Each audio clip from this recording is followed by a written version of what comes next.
Mehdi and Zakir Ali played really well. Tamim by a message, I've got a good relationship with him, obviously playing in the BPL. He gave me a few words in terms of how the wicket would play, and yeah, he wasn't wrong, or he read the wicket to a T.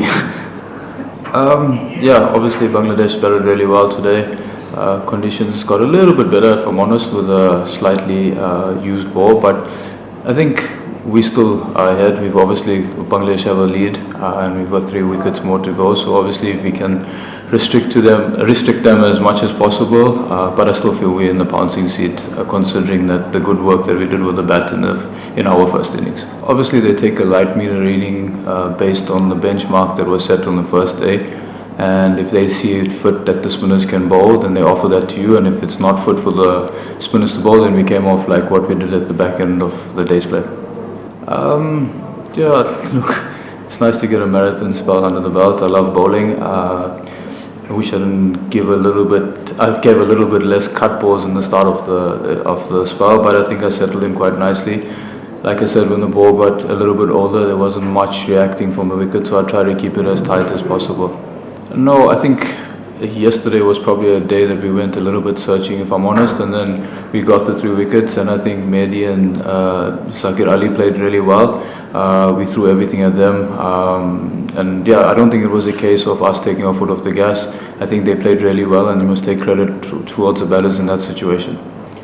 Yeah, I just sent Tamim by a message. I've got a good relationship with him, obviously playing in the BPL. And I just asked for some advice based on conditions and how to go about the business. And he gave me a few words in terms of how the wicket would play. And yeah, he wasn't wrong, or he read the wicket to a T. Keshav, are you a bit surprised that wicket actually got better after the first day? And what sort of target you comfortable to chase in the foot? No, not at all. I think when I first saw the wicket, it seemed very much like our Durban wicket that we play on at Kingsmead. It was quite hard. Obviously, there'll be variations of turn as the game goes on, but I think, with a little bit of moisture in the air and the constant rolling, it has got a little bit better, especially once that shine comes off the ball.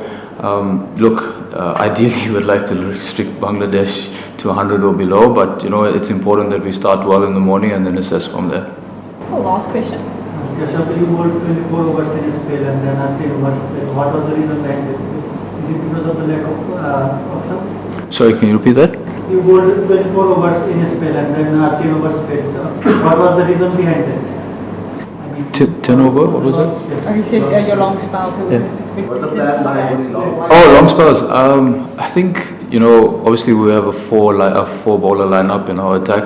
And my job, apart from trying to create opportunity, was to hold up and in. I think this morning when I bowled in tandem with KG, I could see that his tail was up and got the ball to do a little bit. So, my job at that stage was to try hold up and in. And then when the switch came, I posed a little bit more when the ball started to spin. So I think it's also, as a spinner, you want to allow yourself to settle in and get those long spells on a wicket like this, knowing that there is a ball that will turn and be in your favor. And luckily enough, towards the back end and middle of my spell, I got some reward from that.